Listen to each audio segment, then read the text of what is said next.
Me dá um exemplo de uma célula anucleada. Não, ela é um protista, tem núcleo. Foi na doida, assim, ela foda-se a ameba.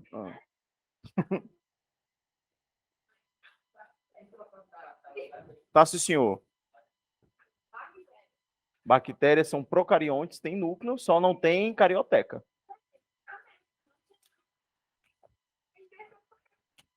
Vamos lá. Um exemplo de uma célula, células anucleadas, anucleadas é diferente de procariontes. Quem? Perfeito. Então, muita gente equivoca-se em tentar dizer que, por exemplo, uma bactéria, que uma árquea, tá, não possui núcleo. Tá errado. Que elas têm núcleo, elas não têm o envoltório nuclear. Então, o que nós vamos ter aqui? Ó? Por exemplo, sente a emoção. Um exemplo de uma célula anucleada, por exemplo, eu vou ter os eritrócitos. Sabe sim, sabe. Eu boto esse nome justamente porque de repente tu quer fazer uma OS da vida e pode ter esses nomes bonitinhos.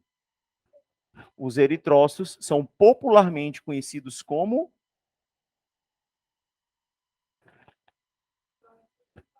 ou glóbulos vermelhos. Beleza? Por exemplo, essas são células que não possuem, elas literalmente perdem o envoltório nuclear com todo o material genético dentro, vai embora. E se tornam células anucleadas. Isso é uma coisa. Procarionte, você vai ter o quê? Você tem o DNA, tem DNA nuclear, mas sem carioteca. Isso é outra contextualização. Agora, já os eucariontes é uma outra pegada. O que significa dizer que sou eucarionte? Já significa dizer que eu tenho DNA nuclear, mais o envoltório, que é igual a carioteca. Uma coisa muito importante é que os procariontes, eles são incapazes de prover membranas intracelulares. Qualquer organela membranosa, procarionte não consegue produzir. Então, basta tu pensar, retículo endoplasmático tem membrana? Tem. Então, o procarionte não tem retículo endoplasmático. Lisossomo tem membrana? Tem. Então, procarionte não tem lisossomo.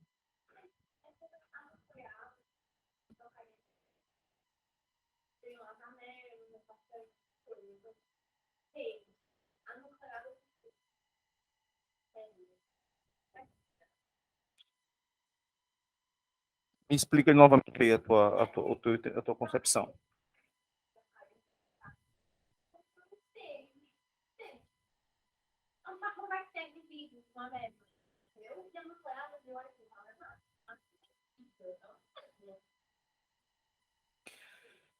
Tô entendendo. Tô entendendo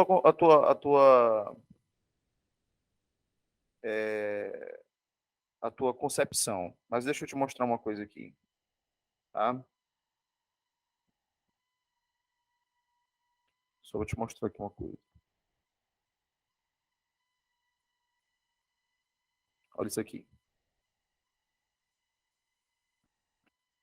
Aqui é uma imagem de uma ameba. O que, é que a gente está vendo bem aqui assim? Amebas são protozoários. E de organismos, os protozoários são organismos eucariontes. Então, ele é um organismo nucleado. Tá bom? Então, para de dizer que a ameba Ah, tá usando como exemplo. Mas vamos lá, ó. Eu tô te dizendo, eu falei assim, ó, o que é uma célula anucleada? Me dá um exemplo quando você entrou, tá gravado. Eu perguntei, me dá um exemplo de uma célula nucleada. Hã?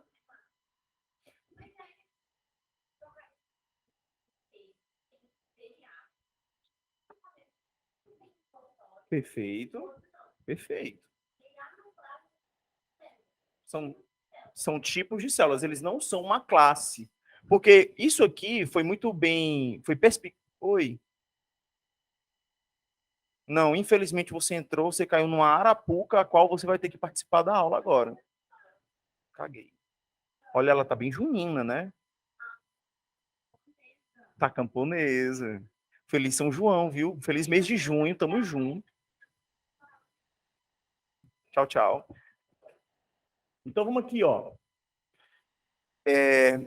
Na aula anterior, no caso ontem mesmo, eu trouxe a questão dos domínios dos seres vivos. Dentro dos domínios seres vivos, eu vou ter o bactéria e a árquea, que estão dentro do reino Monera, que são organismos procariontes, e todos os demais estão dentro do eucária. Então, não sendo uma árquea, não sendo uma bactéria, todos os organismos são eucariontes.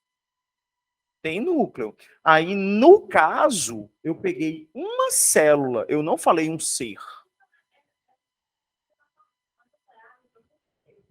Perfeito. Show?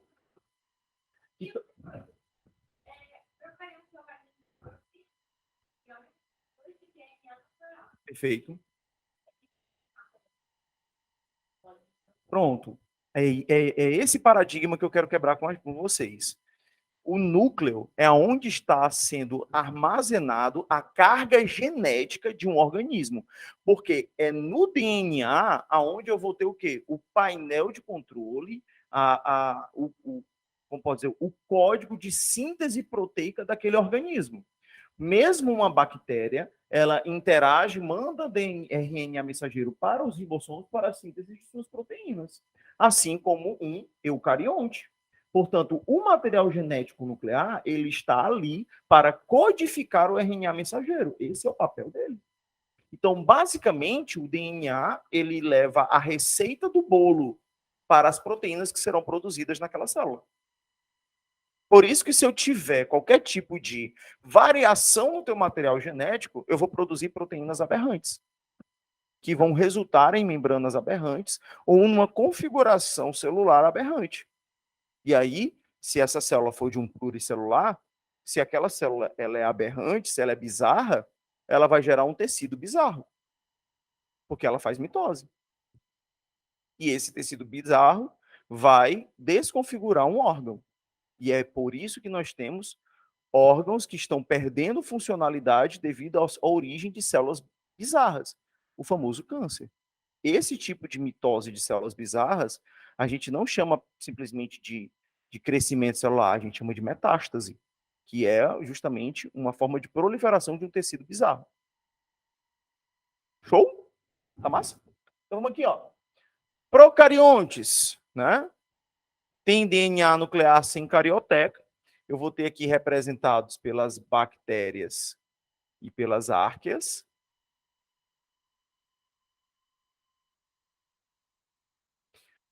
Tá? E dentro dos eucariontes, eu vou ter os seguintes reinos. Eu vou ter todos os protistas, eu vou ter fungos, eu vou ter plantas e eu vou ter os animais. Tá bom? Então, basicamente, professor Tel,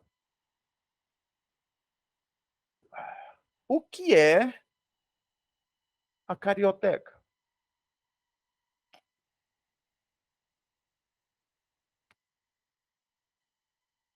Uhum. Eu gosto da membrana que reveste o núcleo.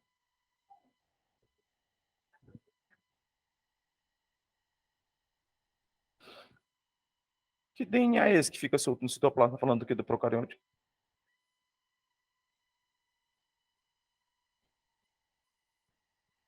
falando de quem?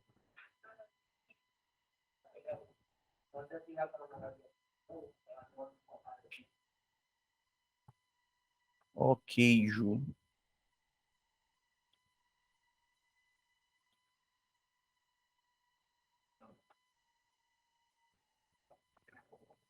Beleza. Tu tá falando dos procariontes, é isso? Que tem o DNA disperso no citoplasma?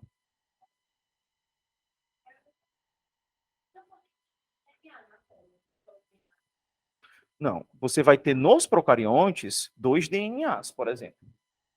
Você vai ter um DNA nos procariontes, né? Deixa eu puxar aqui para lembrar a gente. Nos procariontes, né? Tu vai ter um, um DNA bacteriano, né? Que eu posso chamar de DNA nuclear, e eu vou ter um DNA circular, lembra não? Ó? Que esse DNA circular a gente chama de quê? DNA circular, eu chamo de plasmídio. E esse plasmídio, ele é o que vai participar das reproduções sexuadas bacterianas. Tu lembra que as bactérias, elas têm uns piles, uns pelinhos aqui, ó. E um desses pelinhos a gente chama de pile sexual. Aí, eventualmente, uma bactéria, ela se encontra com uma outra bactéria e elas vão conectar o seu pile sexual, conectando as membranas. E aí o plasmídio de uma acaba sendo replicado para a outra. E é justamente no plasmídio onde nós vamos ter as tecnologias de DNA recombinante, engenharia genética, aonde eu vou utilizar enzimas, conhecidas como enzimas de restrição, as tesouras químicas, que eu vou fragmentar o DNA do plasmídio e eu vou inserir por meio de transgenia um fragmento de DNA com uma enzima chamada integrase, onde eu vou implementar naquele DNA circular uma coisa que eu quero, uma síntese de uma proteína que eu queira. Por exemplo, insulina. E aí, nessa enzima insulina, agora, essa bactéria que tem o DNA do plasmídio, que também se replica, que também se comunica com os ribossomos, essa bactéria passa a produzir insulina.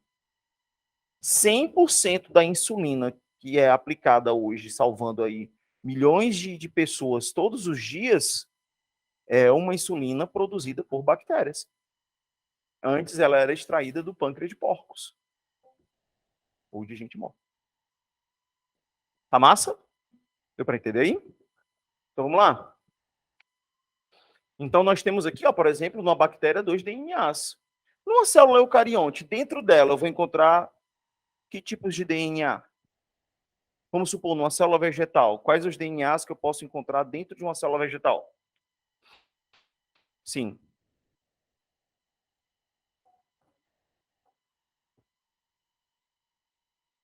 E do cloroplasto. Ou seja, dentro de uma célula vegetal eu encontro até 3 DNAs diferentes. Dentro de uma célula animal eu posso encontrar 2 DNAs diferentes. Tem o DNA nuclear e o DNA mitocondrial. Tá bom? No animal. Hã? É o que vem da mãe. Sim, sim. Tá? Agora, uma coisa interessante, né? Que na engenharia genética, o DNA mitocondrial ele só serve para testes de maternidade. Ele não serve para fazer testes de paternidade. Isso por quê? Porque fisiologicamente é impossível o homem transportar. Acontece, muito raramente, tá? Um homem conseguir implementar o DNA mitocondrial dele dentro de uma célula, dentro de um óvulo. Às vezes, acaba que o espermatozoide acaba entrando demais. E como as mitocôndrias do espermatozoide ficam aonde? Sim, cada espermatozoide tem 6 mitocôndrias. Não sabia que ele tem 6 mitocôndrias, o espermatozoide? Uma, duas, três, quatro, cinco, seis mitocôndrias. E então vem o flagelo. Ou seja, as mitocôndrias dos espermatozoides, elas estão ali para produzir o movimento do flagelo. Então aqui eu tenho as mitocôndrias com o DNA mitocondrial do pai, e aqui dentro do acrossomo eu vou ter o material genético nuclear. Então a célula haploide. Só que às vezes o espermatozoide entra demais. E acaba que às vezes uma mitocôndria vai junto, acidentalmente. É muito raro isso acontecer. Muita coisa. Pode dar um falso negativo ali para um teste de maternidade e acaba gerando problemas, não se sabe por que ainda, tá? Acaba gerando problemas na questão do tônus muscular do indivíduo. Sim, força muscular. Porque são as mitocôndrias que dão a energia para a contração da actina e miosina. Lembra da nossa aula inaugural que eu falei sobre a musculatura de um atleta olímpico comparada com a minha, que sou um sedentário? Quais células vão ter maior concentração de mitocôndria? A do atleta, porque ele tem um maior gasto energético. Portanto, imagina só a competição. Cara, é uma ideia ecológica até. Dentro de uma célula, você tem duas mitocôndrias diferentes, disputando pelos mesmos recursos. Competição. E aí, será que isso é vantagem para a célula? Você está entendendo? Então, você tem uma competição ali entre dois tipos de procariontes dentro dela, né? Que é congênito. Não, ela só fica com tipo uma displasia, um, um, pro, um problema de tônus muscular. É, com isso. Então, ó, eu tenho aqui a carioteca. O que, que eu posso falar sobre a carioteca? Primeiramente, que a carioteca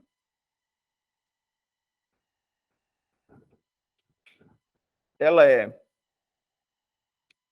coberta, ela é cheia de poros.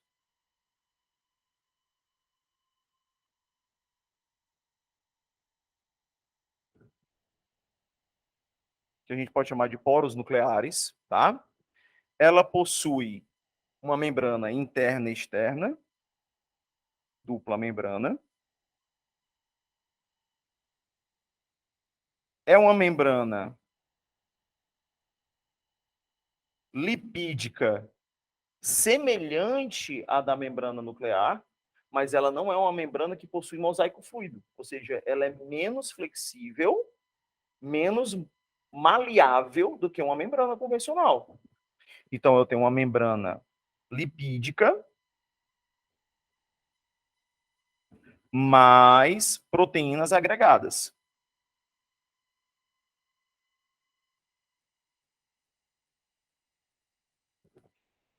Esses poros da carioteca são extremamente importantes, porque é por meio deles que o material genético RNA consegue sair. Ou, caso eu queira fazer uma integração, né, uma enzima integrase, para integrar um material genético numa célula, ela também precisa passar por esses poros, né? Os vírus, eles contrabandeiam material genético de outros organismos e inserem no nosso material genético há milhões de anos. É o que eles fazem. Quando você pega um coronavírus da vida e você faz o mapeamento genético dele, você vai ver lá material genético de ave, de morcego, de pangolim, de outros répteis, nhenhenhenhenhen, e esse desgramado colocou o material genético dele dentro de células tuas. E muito desse material genético acaba sendo agregado. A célula se corrompe, morre, mas eventualmente algum vírus vai colocar um material genético em você e você não vai morrer. E você vai poder passar esse material genético para frente. Então, isso daí é evolução. Ele meio que força mutações. As vacinas, elas são te preparar para esse tipo de invasão, né? As vacinas de RNA, por exemplo, elas não vão interagir com o teu núcleo, tá? As vacinas, por quê? Se você lembrar que o coronavírus, ele é um vírus de RNA de cadeia positiva, o que isso significa? Isso é muito importante, porque coronavírus está em alta. Quer dizer, se você levar em consideração que o Enem é retardado na questão do uso de questões de atualidade e que a pandemia da Covid-19 começou em 2020, esse é o ano, teoricamente, que pode cair questões de coronavírus. Embora, tanto em 2021, tanto em 2020 como em 2021, caíram questões sobre vírus, não especificamente sobre o coronavírus. Pode. Então vamos aqui, ó. Não, temos muitos. Ó, o RNA, desculpa, o SARS-CoV-2, o SARS-CoV-2, corona,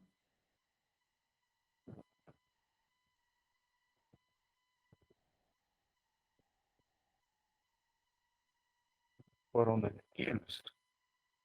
O SARS-CoV-2, ele é um vírus o quê? Ribovírus, ou seja, RNA, só que ele é um RNA mais, RNA de cadeia positiva. Um vírus RNA mais significa que o seu RNA, ele já se comporta, vou botar aqui, ó, igual a um RNA mensageiro. Ele se comporta tal qual um RNA mensageiro. Ou seja, quando ele invade uma célula tua, o material genético dele vai direto para quem? O RNA mensageiro, quando ele sai do núcleo, ele vai para onde? Para os ribossomos. Ele vai direto para os ribossomos. Perfeito, exato. Agora, eu pergunto para vocês. Qual organela é responsável pela síntese de membranas intracelulares? Temos duas. De membranas intracelulares. Mas tem uma organela em especial de membranas intracelulares. Você vai ter o complexo de Golgi, inclusive ele é responsável pela síntese tanto ali do acrossomo, que é a membrana da cabecinha do espermatozoide, como ele também é responsável pela produção dos lisossomos. Mas nós temos o retículo endoplasmático rugoso, que ele tem ribossomos aderidos em sua membrana.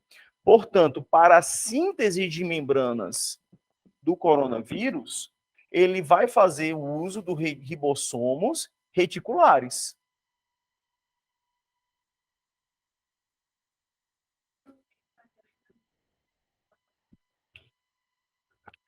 O RNA mensageiro, ele vai direto para os ribossomos do retículo endoplasmático rugoso e ali vai iniciar o processo de proliferação proteica do vírus. Beleza? E a vacina, prof, o que é que ela faz? Eu quero que tu imagine o seguinte, ó. Imagina que isso aqui é o RNA completo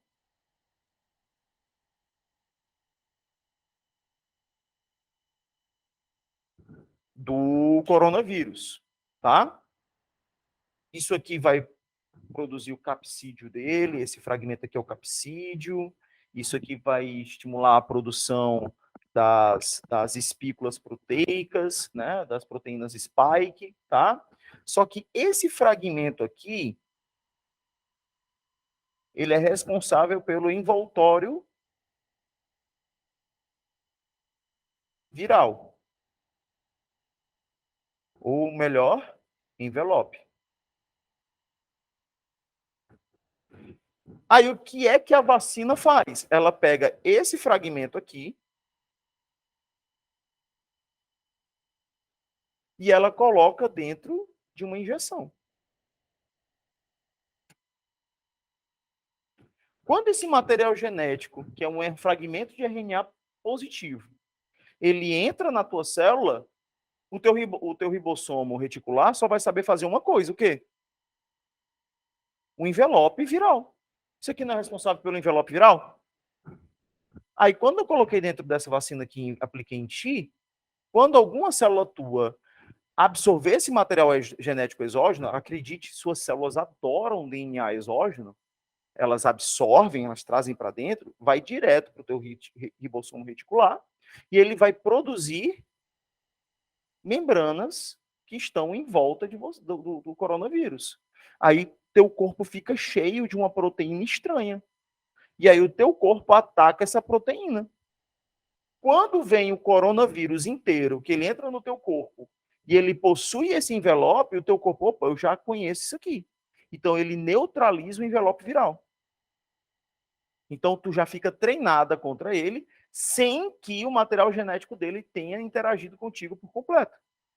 Tu se imunizou utilizando apenas um fragmento do material genético dele. É genial.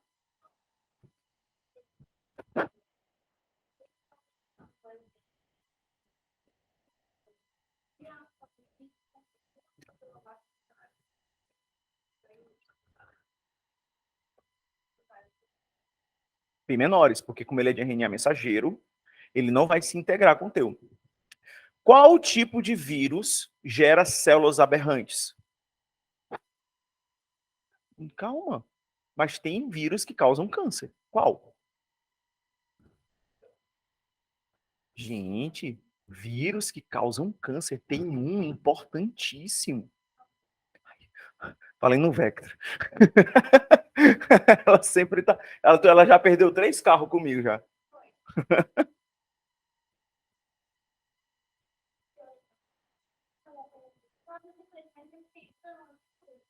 E, meu Deus do céu, ele é o vírus percussor do câncer do colo do útero. Ai, cara, eu tinha esquecido. Meu Deus, gente. Meu Deus. Ah, tem. Olha só. O HPV, ele é um vírus, olha que doideira, não envelopado. São só 3 vírus conhecidos, assim, mais famosos, que não são envelopados. Não, ele tem envelope. Ele é um vírus que tem a membrana CD4, gente, que ele vai atacar especificamente os linfócitos TCD4.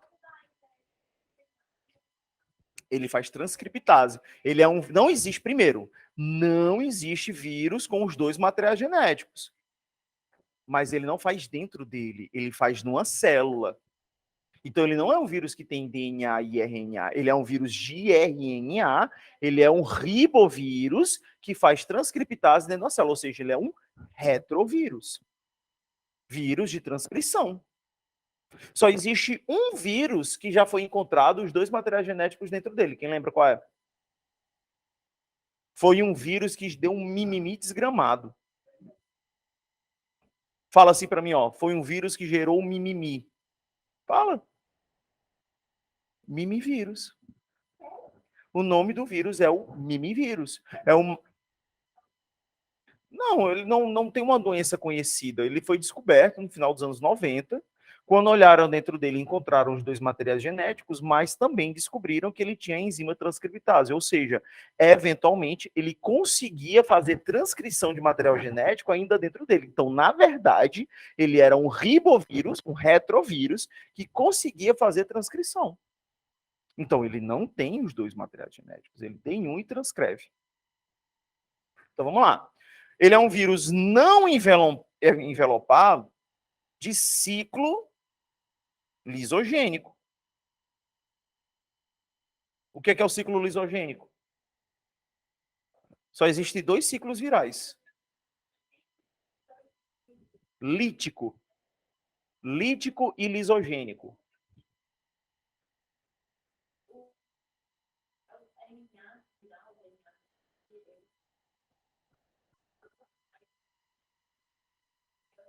Perfeito. Perfeito. Lítico, ele é o ciclo destrutivo viral, O lisogênico é o ciclo não destrutivo. O material genético do vírus, ele se funde ao DNA da célula hospedeira, e a célula hospedeira faz mitose e, tipo de laranja, o vírus também tem seu material genético multiplicado pela célula, só que sem causar sintomas. No entanto, o HPV, quando ele faz essa fusão do material genético, ele acaba gerando agora um DNA bizarro para aquela célula.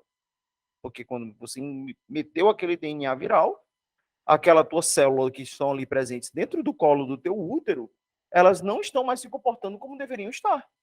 Quando elas fazem mitose, elas agora estão fazendo uma mitose estranha.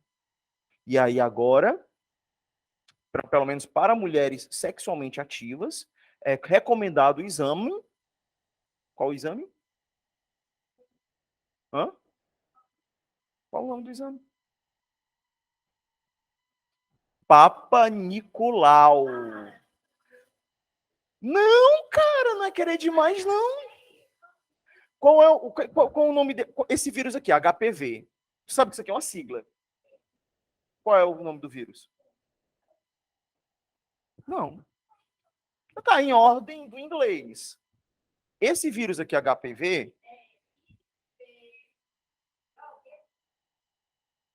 ele é conhecido como papiloma vírus ou vírus do papiloma humano. O que é o papiloma? São como se fossem verrugas. O cancro, uma coisa estranha.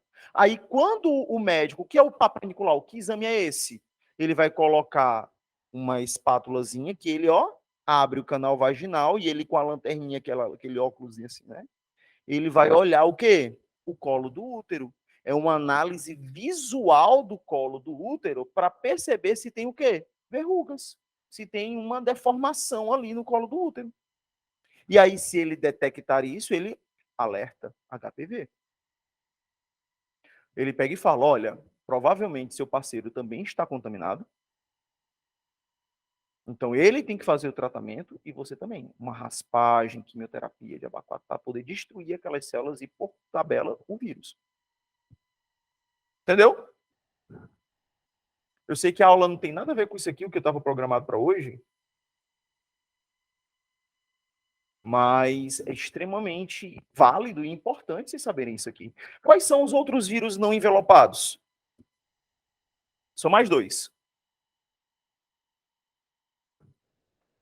Nós temos a hepatite A e temos também a hepatite E. A hepatite B e C são envelopadas. Então, ó, melhor do que tu tentar memorizar, cremosa, presta atenção. Melhor do que tu tentar memorizar quais são os vírus envelopados, é muito mais fácil tu lembrar quais são os que não são. São três.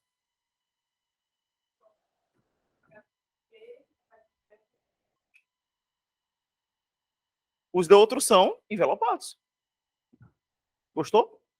Tá valendo? Então é isso. Vamos lá. Então eu tenho aqui. Oxi.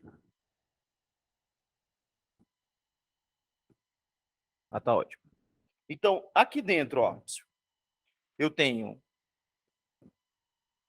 DNA dentro do núcleo. Eu vou ter DNA.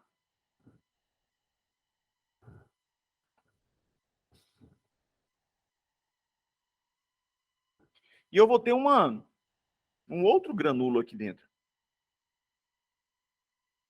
Quem são esses caras? Quem é esse cara aí que está aqui dentro do núcleo? É uma outra organela que está dentro do núcleo.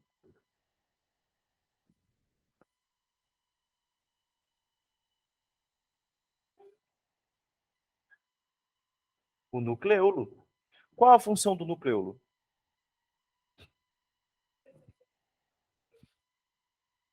Gente, o nucleolo, ele tem a função de síntese de RNA.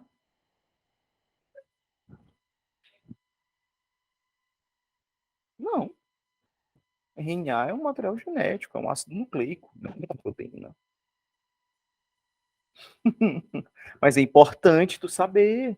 Então, ele vai estar produzindo RNA, e esse RNA, por meio da polimerase, que é muitas vezes liberado ali e tal. Então, você vai ter uma interação do nucleolo com o DNA nuclear, tá bom?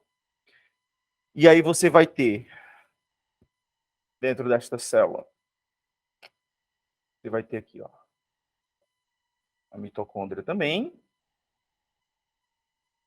que ela também vai ter um DNA mitocondrial,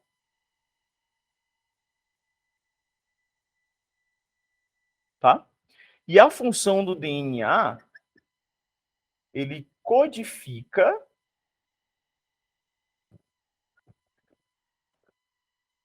por meio do RNA mensageiro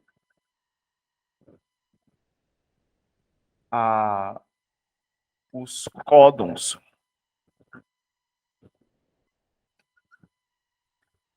para transcrever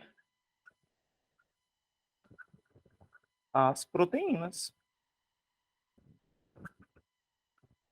Então, essa é a função do DNA. É para isso que tu tem DNA nas tuas células. Qualquer alteração no teu DNA, tu vai ter alterações também nas tuas proteínas. Ok? Vamos lá. O DNA,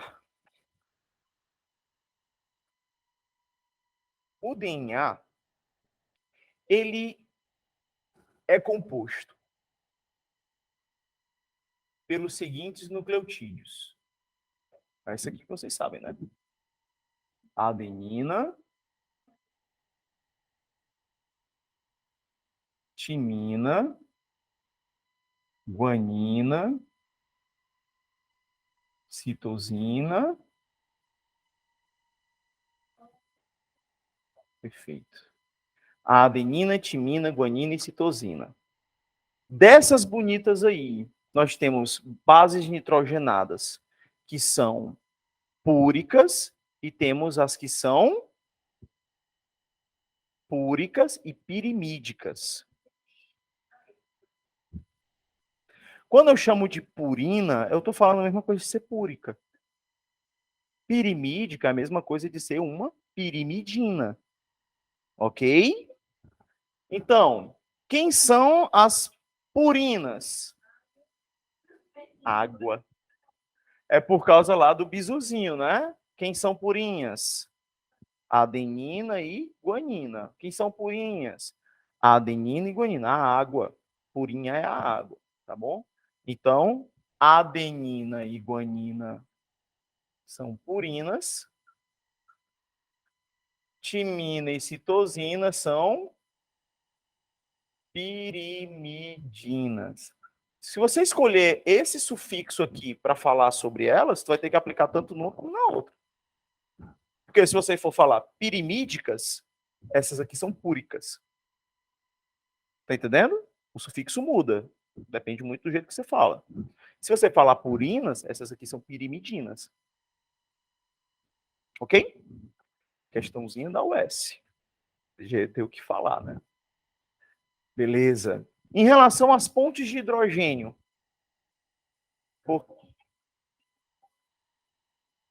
Beleza. Adenina e timina se ligam por duas pontes de hidrogênio, e guanina e citosina tem 3 pontes de hidrogênio. Então, pontes de hidrogênio. Bom? E uma coisa interessante, né, é que o tamanho delas, devido aos anéis que as compõem, né, essas bases, para quem não lembra, né, as purinas elas vão apresentar 2 anéis e as pirimidinas apresentam apenas um. E aí, quando elas estão formando a dupla fita, elas têm comprimentos diferentes e, por conta disso, acaba forçando um contorcimento das hélices. E aí, por conta disso, aquilo que deveria ser uma escadinha bem retinha acaba se contorcendo.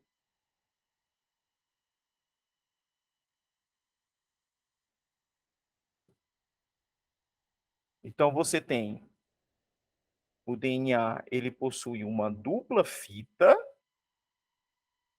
contorcida de forma helicoidal. Ok? Então, facinho, facinho. Como é que existe a transcrição do DNA para a síntese de RNA?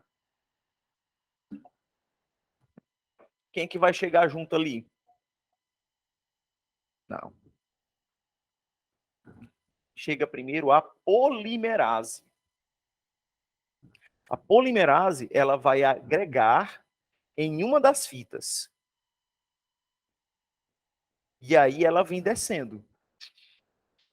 Ela desce por uma dessas fitas e ela separa os nucleotídeos. E aí ela automaticamente pega as bases nitrogenadas dispersas dentro do núcleo e produz a fita única de RNA. Portanto, suponhamos, se do lado de cá eu tenho adenina, guanina, guanina, timina, adenina, citosina, citosina, citosina. Eu pergunto para vocês, a integrase aqui, a polimerase, desculpa, ela vai dar origem a uma fita de RNA. Essa fita de RNA, ela é composta por grupos de 3 nucleotídeos, que nós chamamos de quê? De códon.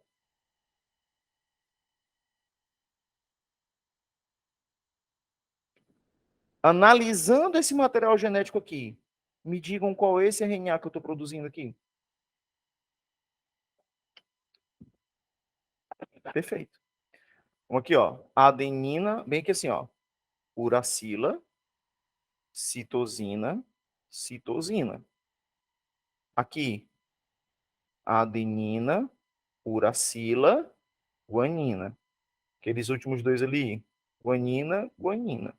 Então, aquilo que eu acabei de falar ali, ó, o DNA codifica por meio do RNA mensageiro os códons para transcrever as proteínas. Porque esse RNA aqui, ele vai para onde agora? Para os ribossomos. E lá nos ribossomos, nós vamos encontrar um outro RNA, que é o RNA transportador, que ele é agregado a um aminoácido e somente ele consegue se unir àquele códon. E aí eu consigo formar o quê? Cadeias polipeptídicas, que é justamente quem? As proteínas. Tá bom? Vamos tentar resolver algumas questões? Vamos lá. Oi. Fala mais alto, desculpa.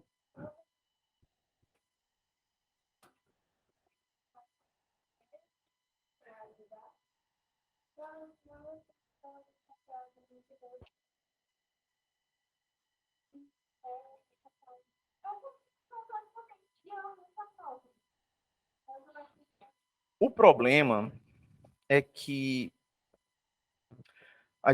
eu já tinha lido sobre as células HeLa e sobre o seu potencial, teoricamente falando, né? Só que tem uma coisa. Deixa eu sentei aqui em cima. Aqui eu quebrei. Olha que eu quebrei, hein? Isso aqui fica mais ou menos... Ah, tá aqui. Tô aprendendo. Pronto.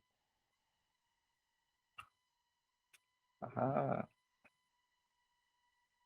pronto. Pronto. Consertei. O problema é que, apesar de tudo, as células cancerígenas são tuas.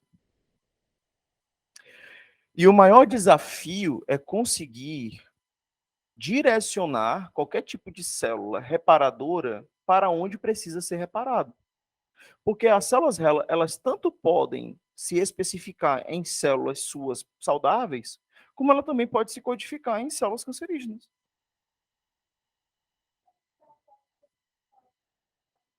Então, antes de utilizá-las, a coisa mais fácil seria por meio da quimioterapia. Sabe como é que se chama o quimioterapia, um medicamento lá utilizado em inglês? Venom. Não, Venom não é poison. Sabe o que significa poison? Porque, de fato, a quimioterapia é um veneno. Ela está ali para matar as tuas células. Matar as tuas células e, junto delas, células cancerígenas. Então, por meio desse tratamento, eu consigo eliminar, diminuir o tamanho do tumor, tornando ele operável, ou para uma radioterapia, onde eu vou destruir aquelas células especificamente. Então, as células elas seriam bem-vindas. Entendeu o tamanho do problema? Então, é promissor, mas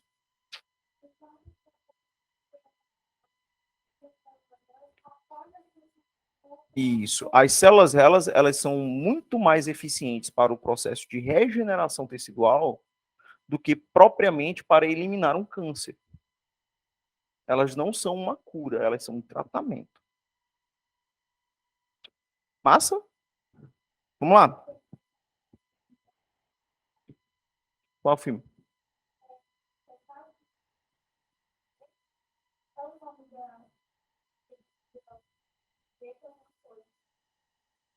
Entendi. Vamos aqui, ó, questão 16. Uma informação genética, um fragmento de DNA, pode ser inserida em uma outra molécula de DNA diferente, como em vetores de clonagem molecular, que são responsáveis por transportar um fragmento de DNA para dentro de uma célula hospedeira. Normalmente, isso aqui são os vírus, tá? Por essa biotecnologia, podemos, por exemplo, produzir a insulina humana. Olha aí, em bactérias. Nesse caso, o fragmento de DNA, o gene da insulina, será transcrito posteriormente, traduzido em uma sequência de aminoácidos da insulina humana dentro de uma bactéria. De onde pode ser retirados esses fragmentos de DNA?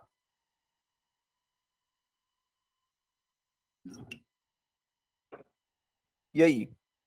Eu tenho DNA dentro do reticulado plasmático rugoso? Complexo de Golgi? No citoplasma disperso? Não. Nem no ribossomo. O único canto onde eu vou ter DNA aí, gente, é no núcleo. Tá de graça, questãozinha, hein? Se tivesse mitocôndria, podia ser. Tá? Portanto, aí, 16ª questão, item A. 17. Nas células eucarióticas, o núcleo é um corpo esférico grande, em geral a estrutura mais saliente, sendo envolvidas por duas unidades de membranas, que juntas elas formam o quê? Endométrio nuclear. Endométrio. Endométrio é um tecido. Camada cuticular, isso é um outro tipo de tecido. Eu não posso ter um tecido dentro de uma célula, mano. A senhora, se a célula é a menor unidade viva, é ela que dá origem a tecidos, como é que eu posso ter tecidos dentro de uma célula? Por exemplo, teve uma questão uma vez que eu perguntei, foi uma prova de segundo ano de ensino médio, se não estou equivocado. Fiz uma prova e perguntei assim, olha, tal, a hemoglobina do que é com qual a principal composição que constitui a hemoglobina? Qual a principal composição que constitui a hemoglobina? A aluna respondeu, o sangue. Ou seja, eu olhei para a cara dela e falei, ô desgramada, a hemoglobina compõe as hemácias que, por sua vez, compõem o sangue. A resposta correta seria ferro. A principal composição da hemoglobina é o ferro. São as ferrohemoglobinas. Isso. Então vamos lá. Camada continuar. Envoltório nuclear seria. Estocista nuclear, né? Envoltório nuclear é justamente a membrana que reveste o núcleo, tá? 18. O núcleo das células abriga informação genética de todos os organismos vivos eucariontes, sendo delimitado por uma carioteca porosa que permite. Você está me abandonando demais, na minha opinião. Ah, tá ok. Tá perdoado. O núcleo das células abriga a informação genética de todos os organismos vivos eucariontes. Isso aqui é do TD de ontem. Estou na 18ª. Sendo delimitado por uma carioteca porosa, que permite o transporte de moléculas entre núcleo e citoplasma. O nucleolo, por sua vez, consiste no quê? E tem a solução contendo carboidratos, lipídios, nucleotídeos com uma função nutricional. Quer dizer que o nucleolo tem como função nutrir o núcleo? Não, tá errado. B. Material genético de RNA condensado que comanda a duplicação de DNA durante a interfase. Não. Quem é que comanda a duplicação de DNA na interfase? O próprio DNA. Ele é ele é uma substância autorreplicante, tá? Então ele não precisa de outra coisa. C. De material genético DNA enovelado com proteínas histonas que comandam o ciclo celular também não. De material genético RNA e DNA, associado com proteínas associados na síntese de ribossomo. Olha aqui, ó. Vamos botar aqui. Você vai ter RNA, porque esse RNA aqui, ele vai dar origem justamente a quem? Ribossomos. Esqueci de colocar aqui pra gente. Portanto, a função do nucleolo é produzir um RNA, porque para quem não sabe, o ribossomo, ele é um granulo de RNA condensado. É apenas filamento de RNA lá comprimido e você tem um ribossomo, tá? Portanto, item correto, item D, 18ª questão.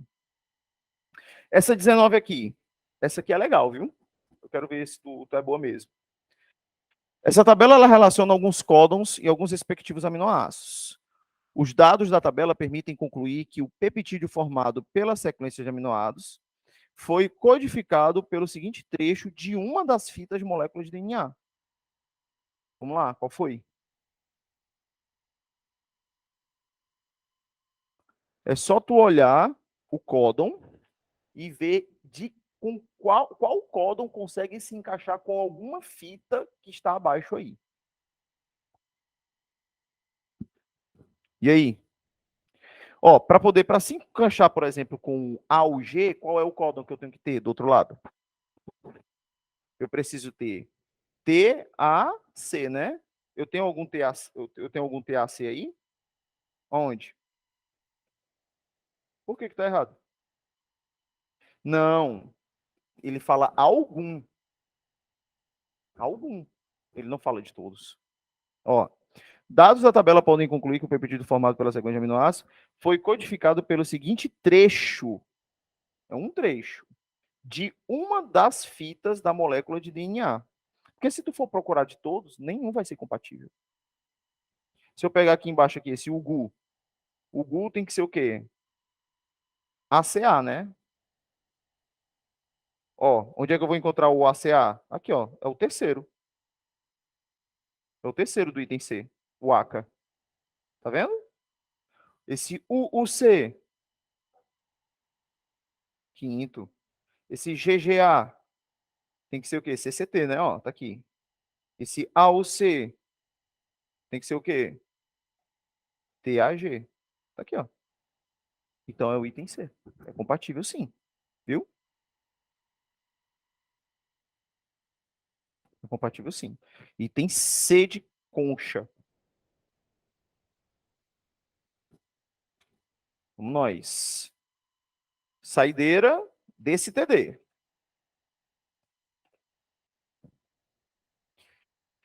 Observe a tirinha abaixo. Biólogo. Você sabe qual é o papel do biólogo? Aí ele é o papel reciclado. A biologia como ciência começou a ser estruturada no século XIX, sinal verdadeiro ou falso. Tem A. primeira afirmativa aqui, né? As células são unidades estruturais básicas que provêm de células pré-existentes. Está defendendo aqui a teoria celular, né? Teoria da biogênese celular. Portanto, está verdadeiro. Segunda afirmativa. Os seres vivos são geneticamente relacionados e capazes de evoluir. Verdadeiro. Todos estão conectados de alguma forma evolutivamente. Pode ter um ancestral mais distante, mais próximo, mas todos estão relacionados evolutivamente. Terceiro, a maioria das reações químicas que mantêm os organismos vivos acontece em ambiente extracelular. Claro que não. Vai acontecer dentro da célula. O metabolismo ele acontece na célula, por isso que é chamado de metabolismo celular. Última afirmativa, as conclusões obtidas a partir de um determinado organismo não podem servir de base para investigar outros seres vivos. Falso. Eu consigo fazer toda uma investigação genética analisando organismos terceiros. Eu consigo ver o parentesco, as proximidades. Eu consigo fazer um exame de compatibilidade material de um chimpanzé contigo tranquilamente. Entendeu? Portanto, aqui o item correto seria o item A. Vamos pegar agora o TD de hoje.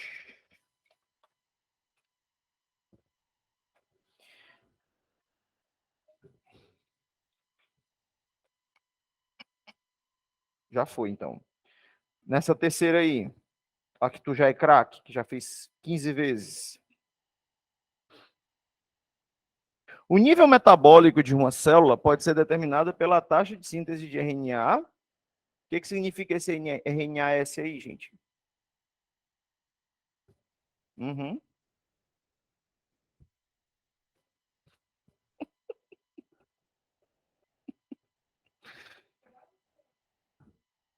É, só o plural, gente. Eu adoro trollar aluno. Maravilhoso.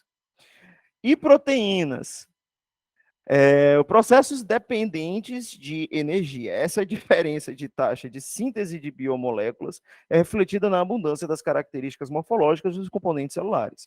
Em uma empresa de produção de hormônios proteicos, a partir do cultivo de células animais, um pesquisador deseja selecionar, presta atenção, uma linhagem com o metabolismo de síntese mais elevado dentre os 5 esquematizados na figura. E aí ele ainda dá o gabaritozinho para ti aqui, ó. Ali eu tenho retículo endoplasmático rugoso, mitocôndria, heterocromatina, eucromatina e o nucleolo. Qual das linhagens aqui eu vou ter um maior potencial de síntese energética? A que tiver mais mitocôndria, qual é? A 4.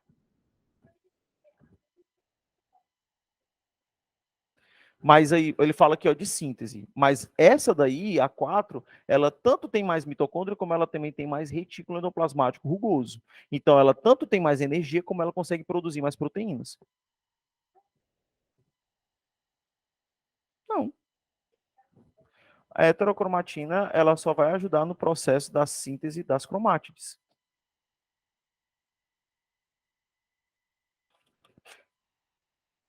Vamos lá. Quarta question.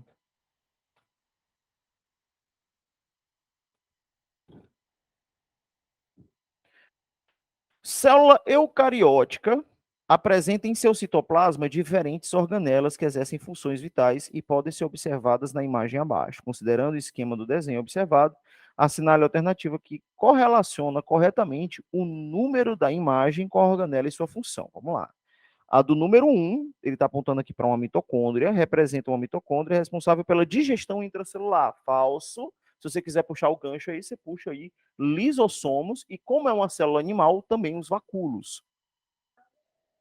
Sim. Não, presta atenção. O item A, quem é que é responsável pela digestão intracelular? São os lisossomos. A 1 está apontando para uma mitocôndria. Ok? A 1 ali, ó.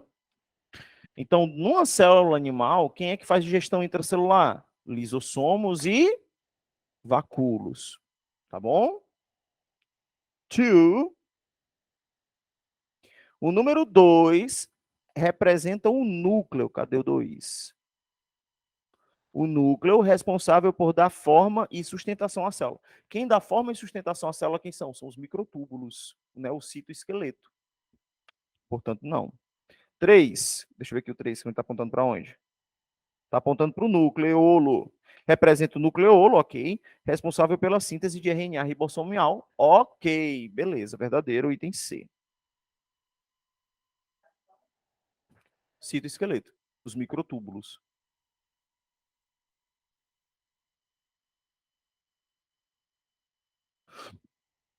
Aqui, ó, no 5, ele está apontando ali para o centríolo, tá errado. 4, complexo glúten responsável pela oxidação dos ácidos graxos. Quem vai fazer isso são os lisossomos, que vai decompor aí gorduras e tal. 5. O número de moléculas de DNA que existe no núcleo de uma célula de um músculo liso e em um espermatozoide humano é, respectivamente, vamos lá, 1 em 1, tá falso. 1 em 1 tá falso. O número de moléculas de DNA no núcleo de uma célula de músculo liso. Humano, né? Espermatozoides humanos. Então, qual é o que eu preciso saber? Preciso saber apenas que o músculo liso, ele é uma célula diploide, né? Ele é uma célula somática e o espermatozoide, ele é um gameta, portanto, uma célula haploide. O que é que eu espero encontrar, então? Quantos de DNA eu preciso encontrar numa célula somática? 46. E numa célula haploide, 23. Qual item? C de Xuxa.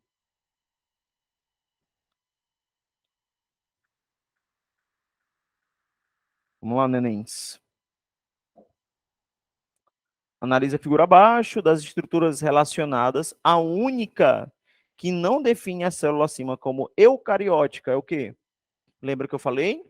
Células procarióticas, como é que eu identifico uma célula procariótica? Qual é a principal característica? Procariótica? Tem carioteca? Nem. Qual é a principal característica de uma célula procariótica? Não, não é isso. Vocês são meus alunos agora, vocês nunca mais vão falar isso. Tem uma coisa mais importante do que simplesmente não tem carioteca. Ela não tem carioteca, mas ela também não consegue. Que eu já escrevi, vou escrever de novo, tá? Vou escrever aqui, ó. Sem membranas, já falei 1000 vezes aqui. Intracelular. Ou seja, tudo que você precisa ir fazer aí é eliminar as organelas que têm membrana. Quais são as organelas membranosas aí dessa sexta questão? Mitocôndria tem membrana? Então elimina ela, porque procariontes não tem. Membrana nuclear é uma membrana? Então você elimina ela. Retículo endoplasmático tem membrana? Então a única aí que não tem membrana são os que são granúloos intracelulares. Portanto, a única que você vai encontrar que não vai definir uma célula como procariótica ou eucariótica são os ribossomos. Tá massa? Valeu aí? Então vamos lá, sétima questão. Um pesquisador preparou um fragmento do caule de uma flor de margarida para que pudesse ser observado em microscopia óptica. Também preparou um fragmento de pele de rato com a mesma finalidade. Infelizmente, após algum descuido, as amostras foram misturadas. Que estruturas celulares permitiriam a separação das amostras se reconhecidas? Ou seja, o que eu posso encontrar aí que vai ajudar a diferenciar uma célula vegetal de uma célula animal? Onde é que eu tenho parede celular aí? O item é parede celular, cloroplastos, estruturas características de células vegetais. Pronto. Ribossomo e mitocôndria eu encontro nas duas, centríolos e lisossomos. Nem centríolo e nem lisossomo célula vegetal tem. Mas ele fala aqui, ó, organelas muito numerosas em plantas, e tá falso. Lembra que eu falei para vocês? Por que ele não tem lisossomo mesmo, célula vegetal? Já está tudo digerido. que ela produz glicose, ela já é um monossacarídeo, ela vai quebrar o quê na digestão? Tá entendendo? Então, sem necessidade, né? Envoltório nuclear e nucleolo, característica das células eucarióticas. Ambos têm. Isso. Lisossomos e peroxissomos, exclusivas de células vegetais. Não tem lisossomo. Tá falso. Então, realmente, de fato, apenas o item E está verdadeiro. Tá bom? Oitava questão. Ao observar uma célula, um pesquisador visualizou uma estrutura delimitada por uma dupla camada de membrana fosfolipídica, contendo um sistema complexo de endomembranas repleto de proteínas integrais e periféricas. Verificou também que, além de conter um próprio material genético, essa estrutura ocorria em abundância em todas as regiões meristemáticas das plantas. E então, qual seria essa estrutura celular? Qual estrutura celular eu vou ter uma dupla membrana e material genético exclusivo? Ah, me tocou. Ó, você poderia também falar dos cloroplastos, só que perceba que ele falou do tecido meristemático. Qual a função do tecido meristemático? O que são os meristemas?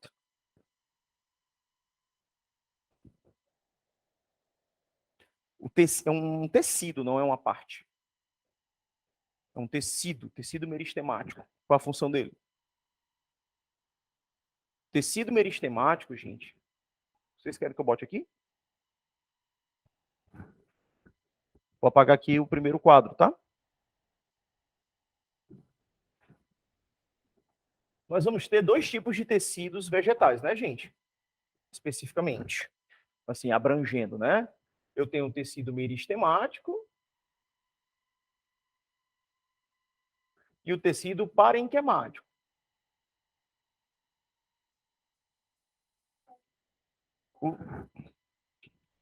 O tecido meristemático, eu vou ter ele subclassificado em apenas dois tecidos, primário e secundário. O tecido meristemático primário é o tecido embrionário que eu vou encontrar nas sementes, por exemplo, e o secundário é o que eu vou encontrar nas regiões de câmbio. O que significa região de câmbio? Região de especialização, porque o tecido meristemático ele é um tecido composto por células não especializadas. O que significa ser uma célula não especializada? Ela é totipotente. O que significa ser uma célula totipotente? É aquilo que estavam falando agora, daquela célula lá, células RELA. É como se fossem as nossas células tronco. Elas dão origem a, literalmente, a todas as células do tecido parenquemático. São células não especializadas. Então, elas são células totipotentes e uma outra coisa muito importante, ela tem um alto potencial mitótico. Ou seja, elas têm uma capacidade gigantesca de multiplicação. Portanto, tecidos meristemáticos são tecidos de crescimento. Então, onde é que eu vou encontrar abundância de tecido meristemático? Clarinha. Não, aonde que eu vou encontrar abundância de tecido meristemático numa planta? Sim. Onde é que eu observo o crescimento de uma planta?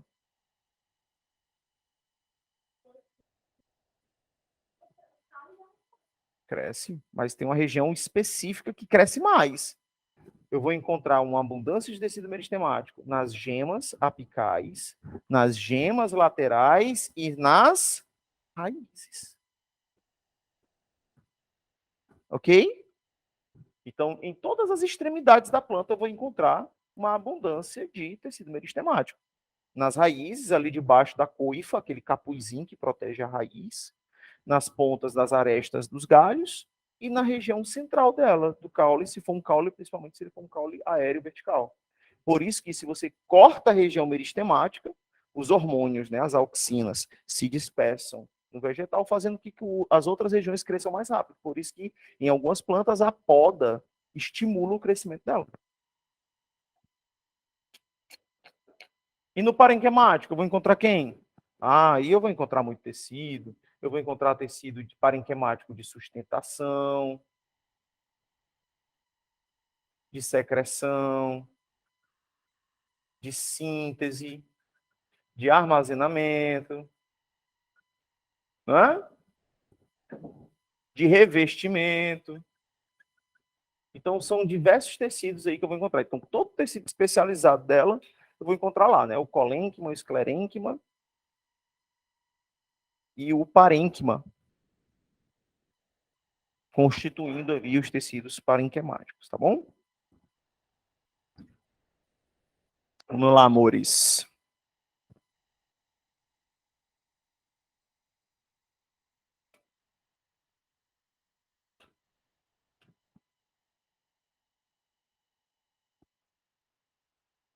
Então, vamos lá. Você concorda comigo que para fazer uma divisão celular eu preciso de um gasto energético ali envolvido? Então, você concorda comigo, então, que o tecido meristemático ele tem muita mitocôndria, não é? Então, logicamente, qual é a organela aqui que eu vou encontrar uma maior abundância nos tecidos meristemáticos? Mitocôndria. Aqui eu me lembro que quando eu vi essa questão, eu até fiquei em dúvida em relação ao núcleo. Núcleo, retículo endoplasmático, porque eu vou ter ali uma grande potencial de síntese, mas percebam, ele não especificou qual é o retículo endoplasmático que ele citou, e na questão do núcleo, não adianta eu ter uma célula polinucleada se eu não tiver energia suficiente para fazer as divisões celulares. Por exemplo, você sabia que, por exemplo, a semente ela tem um cotilédone, né, onde eu vou armazenar ali energia para ser gasta pela mitocôndria, mas tem validade. Então, se essa semente não gastar energia em tempo hábil, a semente nunca vai conseguir quebrar sua dormência. Olha aqui, umas questões de aneuploidia que eu trouxe para vocês. Coisa que a gente vai ver mais na frente. Analise as seguintes afirmações sobre o cariótipo abaixo.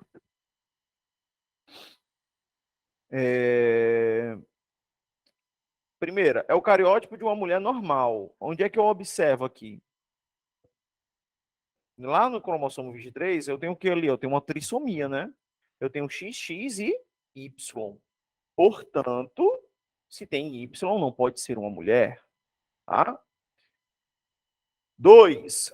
Apresenta 47 cromossomos. Ok, tem um a mais. 3. É um cariótipo de um homem normal. Não, porque ele tem um cromossomo X a mais. 4. Os cromossomos sexuais apresentam uma alteração numérica, sim, uma trissomia. 5 é uma trissomia do 21? Não, porque seria síndrome de Down. Na verdade, é a síndrome de Klinefelter. Síndrome de Klinefelter, tá? Então, aqui o item correto é o item E, apenas 2 e 4.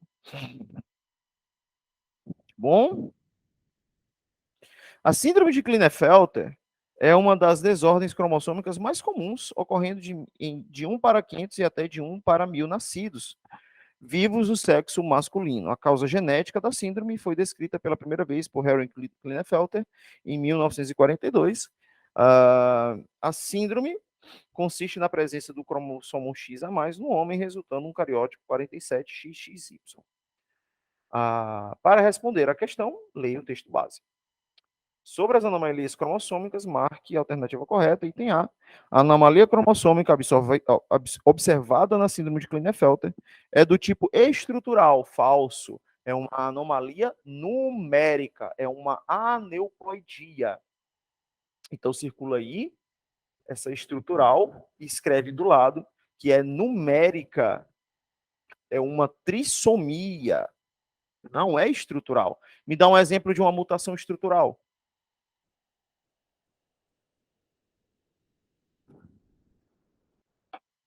Os nucleotídeos estão em ordem errada. Anemia falciforme. Eu tenho ali, ao invés de estar produzindo glutamina, eu estou produzindo valina.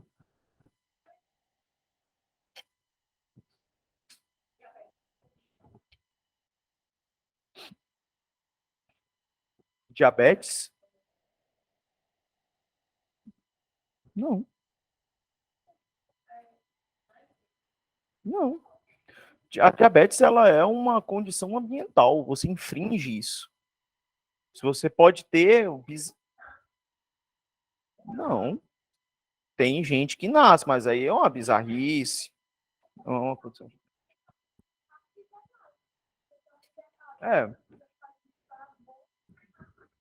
é, tem muito disso. B. Quando observamos a diminuição ou aumento do número de cromossomos, classificamos como aneuploidia. Esta pode ser sexual, como o caso da síndrome de Down. Falso.